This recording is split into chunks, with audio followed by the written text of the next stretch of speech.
일타 강사가 쪽집게처럼 짚어주는 우리 정치판의 흐름. 일타 박승민 정치 컨설턴트 박승민 대표 어서 오십시오. 예, 안녕하세요. 오랜만입니다. 오랜만에 그죠? 뵙습니다. 아. 예. 저랑도 알고 지낸 지 꽤 오래됐는데 근데 그 사이에 뭐 국회의원도 하시고 정무수석도 하시고 거물이 되셔갖고 요즘은 그 다음부터 연락을 안 하잖아. 아니 그건 아니고 요즘은 틀면 나와요. 보면 보이고. 아 근데 저는 그렇게 생각을 안 했는데 이게 유튜브라 잠깐 반복 재생되는 것도 좀 있고 뭐 쇼츠로 막 트는 것도 아니, 있고 많이 하시면 좋죠. 그 알고리즘 뭐 이런 것 때문에 그렇게 느끼는 것 같습니다. 제가 원래 방송보다는 신문에 글 쓰는 걸 좋아하는데 알죠. 예.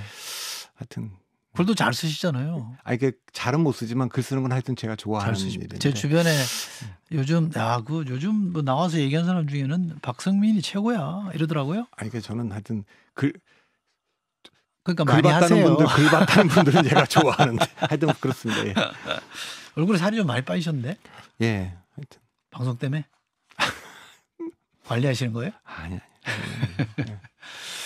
자, 쪽집게 일타 강사니까 하나하나 쪽집게처럼 짚어보겠습니다. 영수회담 뭐 저희가 많이 얘기는 하긴 했습니다만 우리 일타 얘기를 안 들을 수 없죠. 어떻게 평가하십니까? 근데 그거는 뭐 국회의원도 하시고 정무수석을 하셨으니까 저보다 더 잘 알 거니까 저도 한번 여쭤보고 싶은데 일단 뭐 안 만나시던 두 분이 만난 것 자체로 그 자체로 이제 평가할 만하고 그런 기대가 제가 있었는지 모르겠는데 너무 이상한 해도 저걸 뭐 평가들은 다 우리가 뭐 할 말 했다 뭐 이렇게들 평가할지 뭐 지칭들 일부는 그렇게 할지 모르지만 그래도 대통령과 제1야당 대표가 오랜만에 만났는데 제1야당 대표가 종이 꺼내서 10여 분을 그 앞에서 쫙 읽는 것도 저는 굉장히 그 이상하다고 느꼈고 전체적으로 또 안에 들어가서는 또 대통령께서 그렇게 오랫동안 듣겠다고 해놨는데 말씀했다는 것도 근데 말 안 할 수가 없어요. 앞에 10여 분 동안 야당 대표가 쫙 얘기를 했는데 그 안에서도 반박을 안 하면 야 이거 윤석열이 이재명한테 완전히 그냥 눌렸다 이런 평가 들을 거니까 말할 수밖에 없었고 그런 면에서 저는 평가를 하자면 두 분 다 저는 실패한 회담이라고 보는데 자기 원하는 성과를 하나씩 얻어내든지 그게 아니라면 이미지라도 뭘 남겼어야 되는데 대통령은 야, 윤 대통령이 진짜 변했구나 하는 걸 남겼어야 되고 이재명 대표는 야, 윤석열 대통령보다 이재명 대표가 더 대통령같이 보여. 뭐 이런 것도 그러니까 저는 저 같으면 들어가서 대통령께서 뭐 제 얘기를 많이 듣겠다고 말씀하신 걸 제가 봤는데 저야말로 오늘 대통령이 진짜 어떤 생각으로 국정 운영하시는지 뭘 고민하시는지 듣고 싶어 왔다. 제가 국민 대통령 대신해서 많이 좀 여쭤보겠다. 충분히 좀 설명 좀 해달라. 그랬으면 더 좋았을 것 같습니다. 설명은 많이 들으셨을 것 같은데. 설명을 하신 건지 반박을 하신 건지 적어도 우리가 이게 이런 건 토론 같은 것도 해보고 대화해보면 그러잖아요. 대화의 전제라는 건 내가 이 대화를 통해서 내 생각을 바꿀 수도 있다. 그럼요. 이 전제를 갖고 네, 가고 맞습니다. 또 하나는 네. 내 생각이 안 바뀌어도 상대방 생각에 동의는 안 돼도 내가 저거 받아들일 수도 있다. 뭐 이런 정도 갖고 들어가야 되는 거 아닙니까? 근데 두 개 다 없는 것 같아요. 제 느낌은 이제 끝나자마자 그 참모들이 방송에 나가서 각자 좀 좋아하는 방송에 나가서 쭉 얘기하는 거 보고 저 양쪽 다 뭔가를 좀 타협하려고 하는 생각은 애초부터 없었구나. 그냥 게임하듯이 했구나. 좀 그런 느낌을 받았어요. 그렇기 때문에 저도 지식들 보고 했다고 생각하는데 그러면 이제 바로 그 포인트 때문에 윤 대통령은 내가 이래서 안 만난다 그러지 않았냐. 이제 이런 말할 수 있는 명분이 생기는 반면에 이재명 대표는 계속 대통령 만나자고 요청했죠. 그러면 사람들은 물을 거예요. 지지층들은 시원하게 잘했다. 그러나 나머지 사람들은 근데 그동안 왜 대통령 만나자고 얘기했지? 저거 하려고? 근데 그 얘기를 다 듣고 나서 10여 분 듣고 나서 대통령 반응이 뭐였냐면 평소에 이재명 대표와 민주당이 하시던 말씀이라 예상했다. 그거는 좀 이상합니다. 예상했으면 뭔가 이렇게 좀 요건 요렇게 풀고 저건 저렇게 풉시다라는 게 있으면 좋았을 텐데 그죠? 그렇죠. 그것도 뭐 네. 그러니까 윤 대통령도 참모들하고 얘기해서 이재명 대표가 이렇게 할 텐데 우리가 이재명 대표 설득은 어려울 거다. 그러나 이게 끝났을 때 대통령의 이미지가 대통령을 보는 시각이 좀 바뀌도록은 해야 된다. 뭐 이런 게 있다든가 야당도 윤 대통령이 이걸 받아들일 리가 없다. 그러나 뭔가 좀 그런 면에서 조금 아쉬운 대목들이 좀 있어요. 몇 개는. 저도 그렇습니다. 야당 입장에서도 85대 15였다. 비공식 회담에서는 그런 말씀을 여러 번 하셨고 용산은 또 이번에 다음에는 사랑제에서 만나자고 하더라. 이런 얘기는 서로 이제 책임을 좀 미루거나 우리 잘못은 없다 이런 얘기를 자꾸 하려고 하는 것 같아요. 저는 네 가지는 얘기를 할 줄 알았어요. 네 가지는. 첫째는 의대 정원 문제는 두 분이 만났으니까 출구 전략을 여기서 딱 그래도 구체적으로 얘기할 줄 알았어요. 그 정도는 갖고 들어와서 그거 했으면 좋았을 텐데. 저는 그죠? 그 전에도 저는 방송에서 그 얘기는 끝냈어야 된다. 두 번째는 총리 인준과 관련해서도 조금 뭐 대통령이 의중에 있는 분을 타진해 본다든가 아니면 이재명 대표 생각하는 분이 있느냐고 물어보든가 아니면 국회에서 추천해 주시면 제가 그중에 한 분 지명하겠다고 하든가 그런 얘기 할 줄 알았고 그다음에 25만 원 그거는 받아들일 수 없는데 역제한 이렇게 하는 게 어떻겠냐 이 얘기 할 줄 알았고 그다음 최상병 그 특검은 대통령이 적어도 공수처는 민주당이 그동안 주장 쭉 해온 거 아닙니까? 지금 공수처가 수사하고 있으니까 그걸 일단 지켜보시죠. 그런데 그 수사 결과를 보고도 의혹이 해소되지 않으면 그때 특검법 통과시키면 제가 분명히 약속드립니다. 저 거부권 행사하지 않겠습니다. 그런 정도라도 서로 사전에 합의해서 그러면 뭐 일단 공수수사 지켜보되 우리가 그 의혹을 다 해석 못했다고 판단해서 특검법 통과시킨다. 그럼 대통령이 거부권 행사 안 한다고 국민들 앞에 약속했다. 이런 명분이라도 좀 되지 않습니까? 그런 점에서는 조금 아쉽습니다. 맞습니다. 두 분이 또 만날 것 같으세요? 아이고 뭐 말은 그렇게 했는데 만나겠습니까? 안 만나고 싶어 할 것 같으세요? 안 만나고 싶어 할 것 서로? 같습니다. 네, 대통령은 안 만나고 싶어 할 것 같고 네. 그런 면에서 야당 대표는 대통령에게 뭘 요구하고 계속 만나자고 한 이유가 있는데 다음에 또 만나려고 했으면 그럴 수 있게끔 끝냈어야 되는 거 아닌가 생각은 좀 드는데 그건 좀 아쉬움은 있어요. 그러니까 뭐 첫 술에 배부르겠냐 이런 말씀들도 많이 하는데 첫 술에 밥이 당겨야 두 번째 세 번째도 뭐 먹으면 밥이 배가 부른데 아예 첫 술에 아무것도 안 담겨 있으니까 그건 백날 해봤자 저는 그렇게 평가하는데 그렇게 똑같이 고프죠. 평가하시는 거죠? 어떤 거요? 아니 이 이번에 정상회담이라도 이번에 제가 지금 여기 앉아 있기 때문에 발언을 조심을 해야 돼서 요즘 무서운 데가 있잖아요. 어쨌든 저도 굉장히 좀 아쉬움이 많은 그 안에 있어 봤기 때문에 굉장히 아쉬움이 많은 것 같습니다. 자 민주당 요구 얘기죠. 요걸 물어봐야 되겠구나. 지금 민정수석실인지 뭐 법률수석실인지를 하겠다는 거잖아요.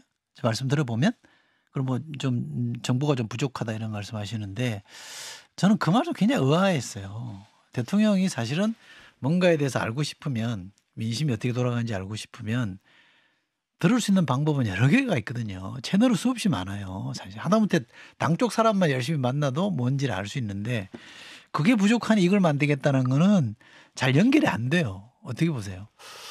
그게 뭐 민정수석이지 뭐 법률수석이지 잘 모르겠지만 뭐 같은 거겠죠. 그러니까 지금 문제의 원인이 그게 없어서 생긴 문제가 아니잖아요. 그렇죠. 그래서 만약에 기구를 대통령실에 둬야 된다면 국민들이 기대했던 거는 김건희 여사와 관련돼서 제2부속실을 공적으로 두고 활동하는 게 좋겠다. 이 얘기는 오래전부터 있었던 거고. 그다음에 또 하나는 문재인 대통령은 임명하지 않았지만 특별감찰관이라는 건 법으로 돼 있는 겁니다. 네, 그러니까 그 얘기는 적어도 문재인 대통령은 이거를 안 뒀지만 그리고 이제 박근혜 대통령은 이것 때문에 좀 불편도 겪으셨지만 그리고 뭐 저는 이걸 반드시 하겠다. 그리고 저 지난번에 뭐 디올백 사건 났을 때도 적어도 그 정도는 기대한 거 아닙니까? 그래서 이제 대통령실이 뭐 재편된다면 이번에 뭐 같이 하는지는 잘 모르겠어요. 그런데 국민들이 일단 먼저 듣고 싶었던 얘기는 이제 그 얘기일 거기 때문에 약간 뭐 좀 진단과 처방이 대통령이 민심 듣는 거는 뭐 얼마든지 아까 말한 대로 채널이 있으니까. 예. 지금 말씀하신 특별감찰관 건은 제가 수석으로 들어가서 대통령한테 여쭤봤거든요. 당시 문재인 대통령한테 이거 왜 안 하십니까? 야당도 자꾸 하자 그러고. 법에도 돼 있고. 안 할 이유가 없지 않습니까? 그렇다고 그러더라고. 국회에다가 빨리 추천하라고 얘기하라고 그러더라고요. 그래서 얘기했어요. 제가 여당에게. 이거 빨리 하랍니다. 왜 안 하세요? 그랬더니 그때는 이제 북한 인권재단 이사 선임권랑 두 개가 연동돼 있어 가지고 진도가 안 나가더라고요. 제가 몇 번 재촉을 했는데 안 돼요. 그건 뭐 지금도 그 핑계는 그겁니다. 진짜 그 핑계 대고 있는 거예요. 지금도 핑계는 그겁니다. 그러니까 뭐 모르겠어도 제가 모르는 새 뭐가 있는지 모르겠는데 어쨌든 아니 할 생각이 없으니까 핑계를 대고 있는 거죠. 그러니까 이게 국회에서 추천을 해줘야 되는데 사실은 그 뭐 북한 인권 재단 빼고 그 뭐 이거라도 해달라 이렇게 하면 되는데 그까지는 못 갔던 건 사실입니다. 민주당 얘기로 민주당이죠. 국힘 얘기로 좀 가보겠습니다. 지금 이제 비대위원장 뽑혔잖아요. 어떠세요? 익히 보호하셨던 분이니까. 제가 뭐 잘 아는 분이니까 그러니까 그 전당대회 관리위원장 하시면 딱 맞으실 분인데 예, 뭐 워낙 사람이 없으니까 뭐 그냥 한 것 같은데 지금 뭐 비대위원장은 저렇게 뭐 전당대 관리하는 분 시킬 정도의 상황이 아니지 않습니까? 지난번에 103석 이번에 108석을 했고. 어떤 분은 늘었다고 그러잖아요.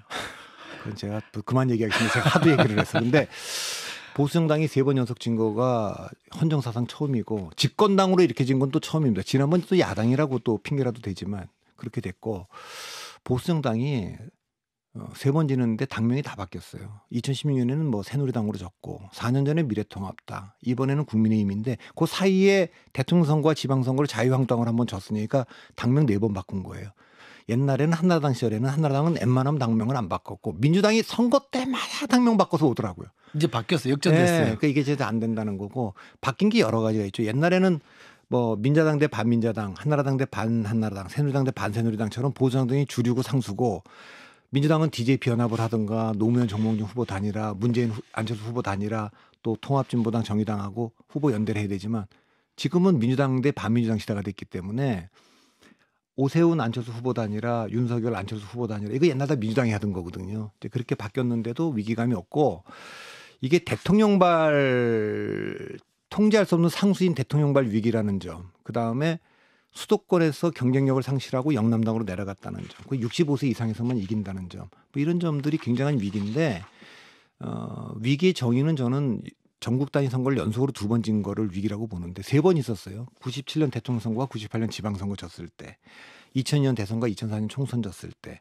그리고 2016년부터 2020년까지 4번 연속 졌을 때 그런 거를 극복하는 과정을 보면 첫 번째는 이해창이라고 하는 대권 주자가 강력한 그 오세훈, 원희룡 이런 사람들 받아갖고 강남을 양천갑에 공천주면서 극복했고 박근혜 대표가 아주 극적인데 2005년에 비주류인 홍준표를 딱 혁신위원장을 시키더라고요. 그리고 그 혁신안이 놀라운 혁신안을 당권 대권 1년 6개월 전 분리입니다. 그리고 민심 50% 반영. 이걸 받아들이더라고요. 그전에는 김영삼이든 이해창이든 당연히 뭐 당권을 갖고 대권으로 가는 거죠. 총재 야당도 시절이잖아요. 다 그러고 총재 시절 그렇게 네. 하는 거죠. 1년 6개월 전에 그러니까 그걸 안 받아들였으면 박근혜 대표가 지는 일은 없었어요. 쭉 당대표 하면서 대통령 하면 되는 건데 그걸 받아들였죠. 그거 대단한 겁니다. 민심 50% 반영도 받아들인 거고. 그런 걸로 보면 이번에도 뭐 이 정도 위기면 유승민 비대위원장으로 한 1년쯤 가보자. 안 되면 그건 뭐 0% 가능성이니까 그냥 안 될 얘기니까 안철수 비대위원장으로도 한 1년 가보자. 뭐 이렇게라도 해야 될 판인데 그 가능성이 다 0% 1%밖에 안 되니까 진짜 위기인 거죠. 국민의힘이 3연패 하셨다고 그랬는데 2016년 때는 집권 여당이었습니다. 아 그렇죠. 네, 제가 처음 될 때라 그때는 좀 제가 좀 기억하고 있습니다. 그나저나 그러니까 아까 말한 집권 여당이 이렇게 이토록 참패한 건 처음이라는 거예요. 그때 그렇죠. 한석 졌으니까 그때. 맞습니다. 왜 이렇게 왜 황우여 전 대표를 다시 좀 죄송한 표현을 불러오고 이철규 의원을 원내대표를 굳이 시키려고 하고 왜 그런 거예요? 그러니까 뭐 안 될 일을 계속 하는 거죠. 그 박근혜 대통령도 그게 친박들 그렇게 했는데 안 됐는데 이거 자꾸만 윤석열 당으로 만들려고 하는데 그게 잘 안 되잖아요. 그러니까 그걸 못 버린 거고 대통령은 윤석열 대통령은 옛날 90년대 당 총재 시절의 인식이 그 당을 보는 시각이 머물러 있는 것 같아요. 그래서 이 당 뭐 그땐 사실 뭐 당 대표 임명했으니까 그런 거로 보이는데 잘 모르겠습니다. 그러니까 지금 뭐, 윤석열 당이라고 말씀하셨는데 사실 그 윤석열 당이라는 것 때문에 총선에서 졌잖아요. 그렇죠. 역대급 참패를 했잖아요. 그러면 대통령 본인은 계속 그렇게 생각할 수 있지만 당은 이래서 우리가 졌으니 선거운동 하나 다녀보면 느끼잖아요. 근데도 왜 저렇게 못 안 느끼는 것 바뀔까요? 같습니다. 못 느끼는 것 같습니다. 제가 이제 아까 그게 이제 103석 했을 때도 당선의 연찬회하고 낙선자 연찬회를 갔는데 분위기가 완전히 103석밖에 못한 당이 맞나 그런 걸 느꼈는데 이번에도 108석을 했는데 당선된 분들이 그런 분위기예요. 그러니까 영남에 있는 분들 중에 특히 수도권에서 나왔다가 낙선하고 내려간 분들이 많거든요. 홍준표 시장도 사실은 동대문에서 낙선하고 경남에서 내려갔고 네. 이번에 그 대구시장 했던 권영진 그 시장도 원래는 노원구인데 떨어지고 이거 안 되겠다 해서 대구로 내려간 거고 그 박수영 의원도 원래는 수원인데 지고 내려간 거고 뭐 최영두 의원도 과천 나왔다 지고 다 내려간 분들이 그런 얘기를 하는데 수도권에서 당선된 분들 영남권, 강남권에 된 분들 있잖아요. 축하를 했다는데, 야 이거 팀이 졌는데 어떻게 그 세레모니를 하고 축하를 하고 그렇습니까? 근데 제가 보면 이번에 낙선한 분들 있잖아요. 이 낙선한 분들 수도권에 100명이 넘는데 이분들이요 강남이나 영남 갔으면 다 됐을 분들입니다. 대개는. 그리고 이번에 당선된 분들이요 지금 떨어진 데 가면 거의 다 떨어질 분들입니다. 그러니까 자기 힘으로 된 건 아닌데 그런 분위기예요. 그리고 지난번에 103명 됐었는데 4년 전에 야 민주당이 180석 될 때도 우린 됐다. 그러니까 얼마나 대단한 분들입니까? 그러니까 그게 그냥 있는 거예요. 완전히 괴리가 된 것 같습니다. 이중적으로 수도권하고 영남하고 이렇게 괴리가 심한 적은 없고 반면에 민주당은 호남당이었다가 뭐 PK 정당이었다가 지금 완전 수도권 정당이 됐는데 반대로 역행을 하고 있어요. 국민의힘은 수도권은 완전 포기하고 딱 낙동강으로. 더 깊은 얘기는 우리 이 방송 끝나고 유튜브 연장 방송을 잠깐 하시죠. 그때 좀 더 깊은 얘기를 내밀하게 좀 해보시죠. 야당 얘기 좀 해볼까요? 민주당은 사실상 원내대표 추대로 가는 것 같아요. 그 민주당도 국민의힘도 희한한데 원내대표 선거가 다가오면 다가올수록 여기저기 손들고 나오는 사람이 많아져야 되는데 다가올수록 사라져요 다. 그래서 요즘 새로운 모습들이 많더라고요. 그러니까 거기는 이제 뭐 다 그만두고 국민의힘도 이런 얘기를 하는 거야. 나올 사람이 없어서 지금 이철규 추대로 가는 분위기다. 정확하게 말을 해야죠. 그분이 안 나온단 말을 안 하니까 남들이 안 나오고 포기하는 거죠. 대통령 팔아갖고 그분이 민다는데 누가 나오겠습니까? 험한 꼴 지난번 전당대회 때 봤는데. 그럼 알아서 하십시오. 그러니까 뭐 김도우 의원 같은 분도 다 포기하고 한 거니까 그분이 나는 이번에 안 나가겠습니다. 이렇게 선언해 줘야지 나올 거 아닙니까? 뭐 민주당도 마찬가지죠. 이거는 나는 뭐 이심 없다. 다 이심인데 그냥 알아서 좀 뛰십시오. 이렇게 해줘야 될 텐데 그렇게 안 한 것 같습니다. 그러니까 옛날에 당정 분리를 어렵게 해내고 정치개혁의 차원에서 또 총재가 당 대표로 바뀌고 원내 총무도 원내 대표로 격상되는 이런 정치 개혁이 다시 거꾸로 간 거죠. 거꾸로 가는 것 같아요. 90년대로 간 거죠. 어떻게 이렇게 되죠? 지금 점점 사회는 민주화되고 열린 사회로 가는데 정치만 자꾸 뒷걸음치는 것 같아요. 네. 그러니까 저도 오래 보셨잖아요 정치를. 근데 저도 저보다 뭐 더 오래 보시고 깊이 보셨는데 저도 이해를 잘 못하겠습니다. 그리고 이제 뭐 이해 여부를 떠나서 이걸 돌아갈 수 있는지 잘 모르겠어요. 그러니까 한국 민주주의가 아고라에서 싸워야 되는데 지금 다 콜로세움으로 칼 들고 싸우는 상황이니까 야 이거를 다시 공론 담론이란 말을 쓸 수가 있을까? 요즘은 뭐 국회의장도 그렇고 우리 정치 패널도 중립적인 사람들이 욕먹는 세상이 됐으니까 중립적이면 양쪽에서 욕먹죠. 그러니까 국회의장이 중립적이어서 욕먹는 것도 저는 아주 이례적으로 받아들이고 있습니다. 알겠습니다. 못한 얘기는 유튜브에서 이어가겠고요. 일타 박승민 대표와 함께하는 시간은 일단 여기까지 하겠습니다. 고맙습니다. 예, 일타 박승민 컨설턴트와 유튜브 연장전 이어가겠습니다. 휴일인데 연장전까지 하게 해서 죄송합니다. 이 시간 제일 편해요. 유튜브. 그래요? 옛날에 제가 라디오 할 때 이게 보이는 라디오를 안 해가지고 편했거든요. 좀 딴짓도 좀 하고 막 이랬는데. 저도 그래서 옛날 라디오를 좋아했는데 그러니까요. 저희가 이제 요즘은 이제 뭐 그래도 보여드리기 커피 마시면서 하니까 되는데 2019년인가 라디오 방송을 한번 갔는데 보이는 라디오를 한다고 그때는 거의 카메라를 들고 여러 명이 서 있더라고요. 깜짝 놀랐어요. 처음에 이렇게 카메라 설치를 하지 않고 카메라 들고 서 있는 정도 좀 있었어요. 가도기 때는. 근데 이것도 뭐 보니까 매력적이에요. 제가 이제 그래요? TV도 좀 나가고 라디오도 나가고 뭐 이러는데 만나는 분들이 뭐 텔레비전 봤어요. 라디오 들었어요. 이렇게 표현하는 분들이 요즘 없더라고요. 다 유튜브 봤어요. 다 이러더라고요. 그러니까 뭐 TV도 다 유튜브고 라디오도 유튜브고 유튜브도 유튜브니까. 그러니까 요즘 길 가다가 어떤 분이 라디오 잘 봤어요 그러시더라고요. 그래요? 라디오를 잘 봐요. 잘 봤다. 네. 그러니까 라디오를 이게 방송을 라디오라고 생각하는데 유튜브로 본 거예요. 그러니까 라디오를 잘 봤다 그러더라고요. 그렇구나. 시대가 지금 그렇구나라는 생각을 했습니다. 특히 정치 시사는 확실히 라디오 쪽으로 아침 요 프로대로 다 넘어온 것 같습니다. 못다한 얘기를 좀 해볼게요. 국힘 얘기부터 먼저 좀 짚어보겠습니다.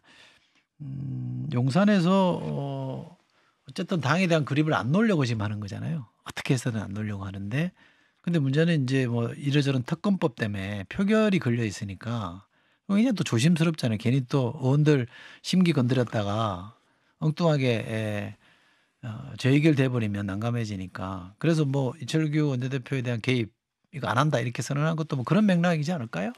복잡할 것 같긴 해요. 그러니까 사실은 지금 야당 입장에서는 김건희 여사 특검은 몰라도 최상병 특검 안 할 도리가 없잖아요. 그게 할 텐데 통과가 되면 대통령이 거부권을 행사한다.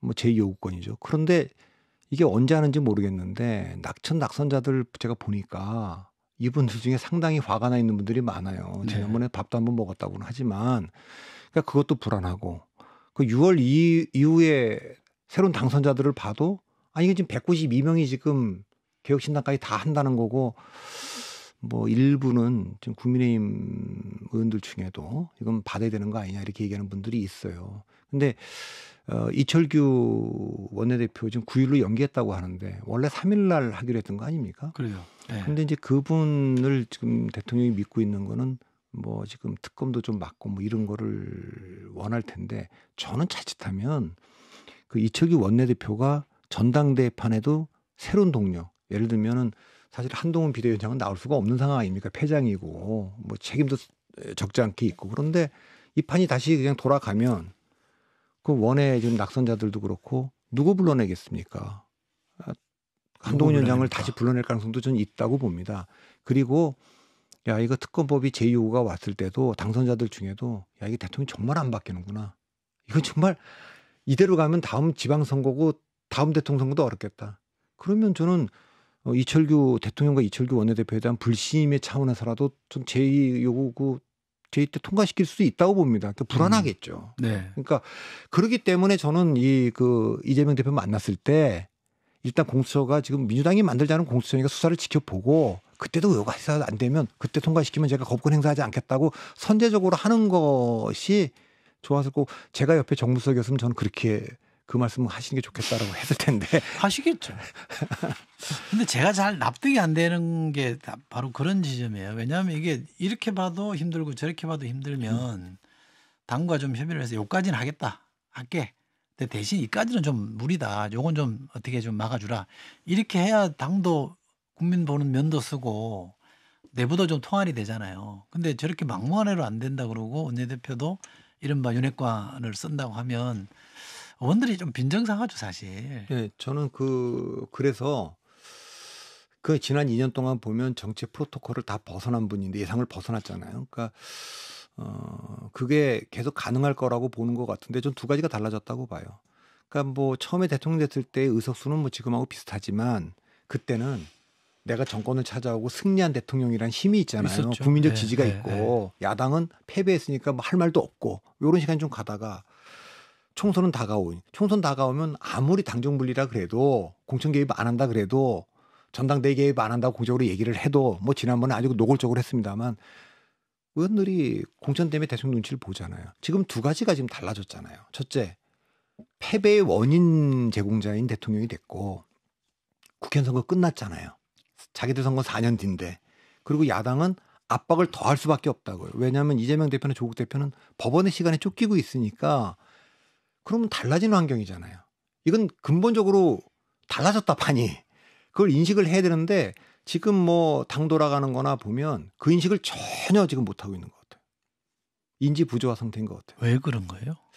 저는 인지 부조화라고 봐요. 인지 부조화라는 게 내가 믿는 세계와 실제 세계가 다를 때 사람들은 보통 괴롭거든요.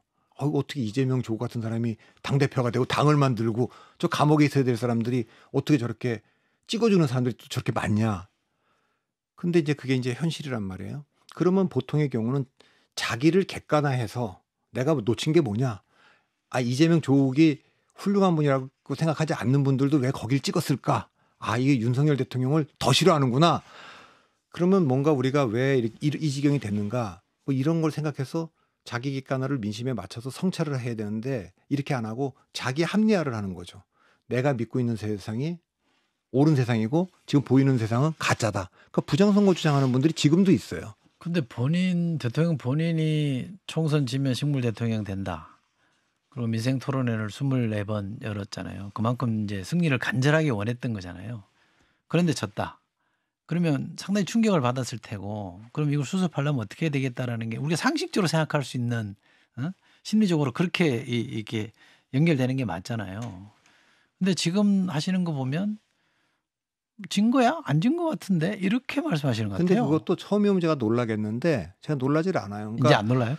아니 그게 제가 인지 부조화를 얘기를 계속하는 게 강서구청장 선거 때 이거 해볼 만하다는 판단들을 했을 겁니다. 그러니까 김태호를 냈고. 근데 그게 17.15라고 하는 딱 정답이 나왔잖아요. 그러면 이 충격을 받는 게 상식적인 겁니다. 받으신 거 아니었어요? 안 받았죠. 그때도 그런데 그러니까 사무총장 했던 그 이철규 의원을 당 인재영입위원장으로 더 중요한 일을 맡겼고, 그다음에 엑스포 29표라는 건 대한민국 역사상 국제 경쟁에서 그 정도로 참담한 패배는 제가 처음 본 것 같은데, 그때도 뭐 이게 역전하고 있다 박빙이다 그랬는데 그 뒤에도 그 담당했던 분들 거의 다 승진을 시켰어요. 네. 아, 그래요? 그 담당 그 차관은 장관으로 중기부 장관으로 보내고, 뭐 이간섭 지장도 수석에서 실장으로 올리고, 한호수 국정상시장도 정수석으로 올리고. 그거를 보면 이번에도 말은 이게 패배했다고 하지만 바깥에서 사람들이 보는 것만큼의 그 충격이나 그 인식은 못 하고 있는 거 아닌가요? 어쨌든 잘 이해가 잘 안 됩니다. 윤 대통령과 한동훈 전 비대위원장은 완전히 틀어진 겁니까? 제가 그 두 분의 관계를 모르는데 지금 뭐 보면 그래는 보입니다. 다시 풀릴 수는 있겠지만 워낙 깊은 관계니까 풀릴지는 모르지만 지금은 아닌 것 같아요. 이 문제도 제가 분명히 말씀드리지만 10대 0은 아닐지 몰라도 9대 1이나 8대 1로 저는 이번 패배 윤 대통령의 책임이 더 있다고 봅니다. 네. 아무리 낮춰 잡아도 7대 3이다. 네. 그러니까 물론 2조 심판론이나 운동권 심판론 저도 그건 안 되는 거다. 안 먹힌다고 계속 뭐 글도 쓰고 방송도 했습니다만, 그리고 뭐 공천 전략 메시지가 다 문제가 있었지만 기본적으로는 대통령이 싫다는 그 대통령 부정평가가 60% 중도층이 65% 넘는 게 이거 2년 동안 지금 지속되고 있는 상황에서 이제 그런 상황으로 왔기 때문에 대통령 책임인데, 대통령이 지난번에 대통령 선거 끝나고 0.73% 겨우 이겼어요. 저는 그게 한 7.3% 이겨야 될 선거를 대통령의 캠페인이 좀 잘못돼 갖고 0.73 이긴 걸로 봤는데, 이거는 이준석이기 때문에 이걸 질 뻔했다. 또 그리고 안철수랑 후보 단일을 안 했어야 되는데 해서 얻은 게 없다. 그렇게 생각하십니까? 그렇게 얘기를 했죠. 그래서 제가 그 대선 끝나고 바로 제가 신문에 기고할 때 제목을 뭐라 쓰냐면 잘해서 이긴 게 아니라 잘못해서 질 뻔했다. 이렇게 썼습니다. 그때 그렇게 하더니 이번에도 이건 한동훈이 때문에 이렇게 됐다. 아까 말한 자기 합리화라는 뭐냐면 내가 믿는 세계를 그게 옳고 한동훈이 때문에 진 거야. 이렇게 말하는 얘기만 듣는 거죠, 지금 계속. 근데 한동훈 비대위원장으로 발탁한 사람이 본인이잖아요. 아니 그러니까 그거는 그리고 자기 책임이죠. 그러니까 그 책임을 잘 인정을 안 하시는 것 같아요. 그러니까 이분이 제가 보면 어떤 잘못이 왔을 때 이건 그러니까 이번 총선도 뭐라고 사람들이 기대한 거냐면 이건 전적으로 제 책임입니다. 저 때문에 이렇게 선거 졌다. 이걸 기대한 건데 그 얘기 잘 안 하시니까. 뭐 안전 불감증 얘기하는데 책임 불감증 같아요. 뭐 책임 불감증이라고 얘기할 수도 있고 전혀 못 느끼시는 어떤 약간 그 인지 부조화 상태에 빠져 있는 게 아닌가 생각도 저는 좀 하고 있습니다. 네. 한동훈 비대위원장 전대 나오려고 하는 것 같은가요? 어때요? 틈을 좀 보고 있나요? 상식적으로는 지금 나올 수 없는 상황 아닙니까? 패장이고 패배 책임이 뭐 적잖이 있는 분이고, 그리고 정치에 아직까지 적응도 잘 안 됐고, 그래서 대통령과 관계도 윤석열 대통령하고 때문에 진 건 사실이지만 또 그리고 지난 전당대회 때도 윤 대통령이 자기 말 듣는 존재감 없는 대표 뭐 이런 분들을 앉히려고 해서 이렇게 패배했지만, 그렇다고 한동훈 위원장과 대통령과의 관계가 안 좋은 걸 번연히 알면서 그분이 나올 수 있겠어요? 그러니까 적어도 한동훈 위원장을 기대했던 거는 아무도 못하는 그 대통령 설득을 그래도 한동훈이니까 할 수 있지 않을까? 그 어려운 말이라도 뭐 김건희 여사 문제도 그거 유일하게 기대했던 거 아닙니까? 딴 사람들도 많은데 딴 사람들은 가서 그 얘기 못 한다는데 한동훈이가 할 수 근데 그거 안 되는 걸 지금 확인했는데 한동훈이한테 뭘 기대하겠습니까? 정치 혁신을 기대하겠어요? 아니면 뭐 대통령한테 바로 말하는 걸 기대하겠어요? 그걸 못 할 텐데 다만 이런 건 있을 겁니다. 이 당이 다시 이제 그 친윤정당 패배가 없었던 듯이 생각하고 친윤정당으로 돌아가려 그러면 한동훈 위원장은 지금 대통령이나 친윤들의 생각으로 봤을 때 자기가 다시 돌아올 수 있는 기회가 없을 것 같은데 기습을 하려면 지금밖에 없지 않냐. 왜 낙선자들이 전체 부글부글 끓고 있고 그리고 지금 뭐 대중적으로 잊혀지기 전이니까 한다면 지금 아닐까? 이런 생각을 살짝 해볼 수도 있다고 저는 봅니다. 뭐 근데 지금 정치권에서 그런 징후로 읽을 만한 건 없죠. 단서는 없죠 아직. 네. 본인은 뭐 칩거 중이신가 보죠. 저는 모르겠습니다. 김경률 회계사가 좀 가까운 비대위원이라고 알려졌는데 그분이 계속 방송에서 최근까지도 0%에 수렴한다라고 얘기를 했기 때문에 저는 0%가 아니라는 의미에서 한 1%는 되는 거 아니냐. 그런데 하루에 1%씩 올라갈 것 같습니다. 그 이제 만일에 이철규 원내대표가 되면 그걸 동력 삼아서 그 반발이 얼마나 크겠어요. 우선 보수 언론부터 다 등 돌릴 겁니다. 그러면 이제 그런 거를 동력 삼아서 움직일 가능성도 배제할 수 없다. 그 정도 얘기할 수 있을 것 같아요. 알겠습니다. 민주당 쪽으로 가보겠습니다. 국회의장 선거는 좀 자유 경선 같죠? 그렇게 보입니까? 아닙니까? 어떻습니까? 저는 잘 모르겠습니다.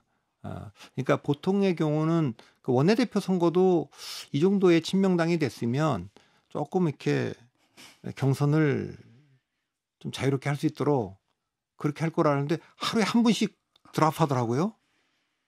그런 걸로 보면 국회의장이라는 자리가 중요한 자리인데 이 자리를 그냥 지켜볼까? 정리될 거다 이렇게 보시는 거예요? 이게 잘 모르겠습니다. 어떻게 보세요, 진짜? 근데 후보들이 다 지금 이제 국회의장 하겠다고 나서신 분들이 다 근데 이재명 대표랑 가깝다고 주장할 수 있잖아요. 원내대표도 다 그랬던 분들 아닙니까? 근데 여기는 미리 질러버리니까 뭐 그런지 모르겠습니다만 그 다 의지가 너무 넘치고 공개적으로 선언을 해버린 상태라 지금 교통정리하기는 좀 늦은 거 아니에요? 지금 할 수 있는 정도라는 건 이제 전반기 국회의장과 후반기 국회의장을 누가 하느냐 이 정도를 뭐 얘기할 수는 있을 것 같고 지금 제가 우려하는 거는 이 국회의장을 하는데 그 김진표 의장이나 박병석 의장이 중립적이었다, 기계적 중립이었다, 뭐 이런 얘기를 하는 것에 대해서 저는 그러면 그 두 분이 그냥 국회의장을 무난히 잘하신 거 아니냐, 중재하는 역할인데, 근데 이제 그렇게 안 하겠다는 것을 노골적으로 얘기들 하시니까 국회의장은 중립이어야죠. 운영하시는 분이 중립이어야죠. 예를 들면 공무원이 구청에서 행정 보는데 주민 중에 어떤 분이 왔어요. 근데 그분이 나랑 지지하는 정당이 다르다고 차별하면 안 되잖아요. 글쎄, 뭐 그런데. 근데 그걸 지금 뭐 중립적인 의장은 안 된다라고 하는 건 난 정말 듣다 처음 듣는 얘기예요. 중립적인 패널도 안 된다고 하는 판인데 뭐. 중립적인데 양쪽에서 욕 먹죠. 그러니까, 그 의장도 양쪽에서 욕 먹어요. 그게 욕 먹는 건데 저는 옛날부터도 뭐 국회의장은 말할 것도 없지만 이런 패널도 편파적이고 편향이고 당파적인 걸 갖고 비난을 받으면 모르지 어떻게 중립적이라고 욕을 먹는 세상이 됐느냐. 또 이 정치 싸움이나 전쟁도 확실한 적 아니면 모두 우리 편이라고 하는 게 맞는 셈법이지 확실한 우리 편 아니면 모두 적이다 하는 게 그 약간 이상한 셈법이잖아요. 적을 더 많이 만드는 건데. 근데 그런 시대가 됐으니까 아까도 말했지만 아고라가 아니고 아고라에서 민주주의가 진행된다고 정치가 진행된다 그러면 그랬을 텐데 이건 지금 콜로세움이니까 누가 싸움 더 잘하느냐 누가 용기 있게 찔러 죽이느냐 이제 이거니까 좀 이제 서글프지만 현실이고 국회의장도 그래야 된다 지금 얘기하는 거 아닙니까? 그런데 지금 야당에서 사실은 의석을 굉장히 많이 차지했고 법사위원장과 그 국회의장도 다 가져가야 된다. 이 얘기를 할 때 야당 일각에서지만 대통령 임기가 3년 남은 게 너무 길다. 조기 종식을 시켜야 된다. 이럴 때 국회의장과 법사위원장의 자리가 또 중요해지기 때문에 그런데 전 잘 모르겠습니다. 좀 이제 그 중에는 국회의장 나오신 분 중에는 아주 강성인 분들도 있고 어떤 분은 조금 그래도 상대적으로 여당에서도 그만한 분이면 좀 국회의장 할 만하지 이런 분도 있는데 이재명 대표가 어떤 생각할지 잘 몰라서. 제가 어줍지 않게 박사인데요. 박사 논문 제목이 탄핵입니다.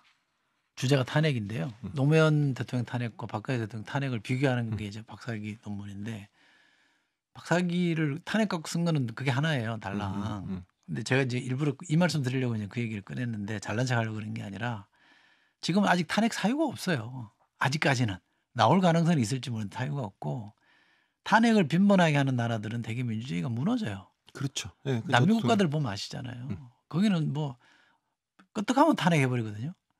그 엉망되는 거예요 정치가. 지금. 그러니까 미국에서 탄핵이 한 번도 없었잖아요. 그게 이제 뭐 하원에서는 통과돼도 뭐 상원에서 막힌다든가 그렇죠.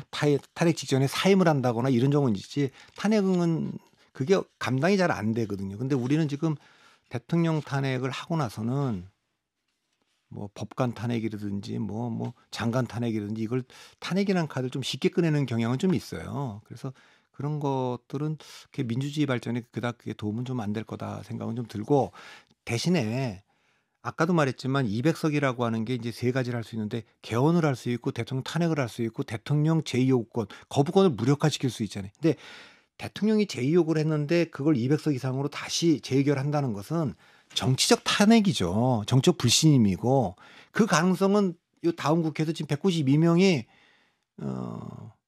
뭐 윤석열 대통령 입장에서 보면 거의 반윤인 분들이 돼 있잖아요. 그러니까 자기 대척점에 있는 분들이 배지를 다 달고 들어왔어요. 이재명, 조국, 추미애, 이준석까지 이제 이런 상황이기 때문에 상당히 어려운데 저는 뭐 아직까지도 너무 순진한지 모르겠어요. 국회의장은 좀 중립적인 분이 좀 하고 그다음에 여야의 지금 뭐 굉장히 그 당파적이고 편파적인 것들 좀 자제시키면서 저는 뭐 탄핵 연구하셨다 그러는데 저는 민주주의가 좀 고루한지 모르겠어요. 이 말 있잖아요. 흔히들 뭐 대한민국 민주공화국이고 모든 주권은 국민으로부터 나온다. 입에 달고들 사는데 현대 민주주의는 현대 공화주의는 대의정에 기초하고 있거든요. 그러니까 그 사법 시스템과 이 국회 시스템을 지키는 게 굉장히 좀 중요하다고 보거든요.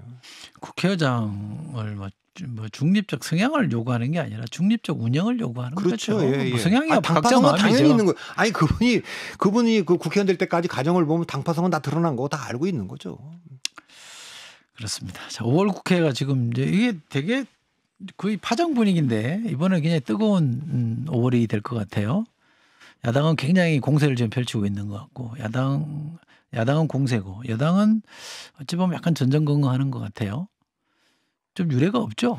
그러니까 이제 여러 가지 면에서 유례가 없는데 야당의 이런 압승 자체가 지난번에도 있고 이번에도 있었지만 지난번에는 집권당이었으니까 야당이 훨씬 더 무력했는데 지금 거부권을 들고 있는 거 아닙니까? 대통령이 있고 이런 상황도 그래서 비토크라시 서로가 이제 대통령 권력과 의회 권력이 정면으로 이렇게 충돌하는데 우리가 여소야대라는 거는 그동안에도 많이 봤지만 이렇게 대통령의 것을 국회가 거부하고 대법원장도 마음대로 지금 못하는 국무총리도 그렇고 인준표란 거 제대로 못하는 거 아닙니까?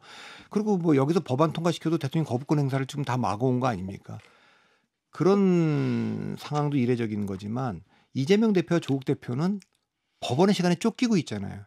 특히 뭐 조국 대표는 이제 대법원만 남았기 때문에 얼마의 시간이 주어질지 모르지만 그 안에 본인이 하고 싶은 그 개혁안을 통과시키고 싶을 거예요, 빨리. 그러니까 이것은 또 대통령 입장에서 보면 상당한 압력이 되고 있는 거죠. 그런 것도 이례적이고 처음 보는 일 같고요. 그래서 전반적으로는 하여튼 이런 상황 자체를 저도 처음 경험하는 것 같습니다.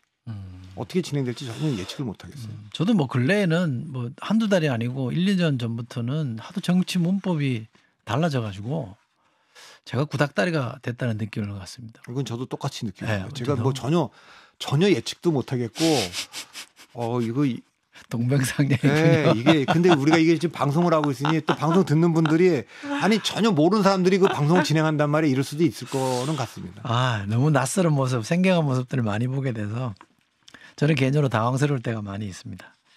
그래도 어쨌든 일타시니까 잘 가이드를 해 주셔야죠. 네? 그러니까 저는 그럼에도 불구하고 여전히 아직까지 희망을 꺾지 않습니다. 그러니까 우리가 지금은 정치가 이제 그 상대를 적으로 보는 콜로세움 정치를 하고 있는 듯이 보이지만 상대를 경쟁자로 보는 죽일 적이 아니라 이길 경쟁자로 보는 아고라로 돌아오길 기대하면서 계속 방송하는 거죠. 네. 어쨌든 우리 둘 다 한국 정치가 좋아지기를 바라는 희망을 갖고 살아야겠죠. 정치가 잘 돼야 되니까요. 희망을 안 버리는 게 중요해요. 꺾이지 않는 게 굉장히 중요한 거 같아요. 알겠습니다. 저도 꺾이지 않겠습니다. 오늘 뭐 여기까지 하겠습니다. 그러겠습니다. 고맙습니다. 감사합니다.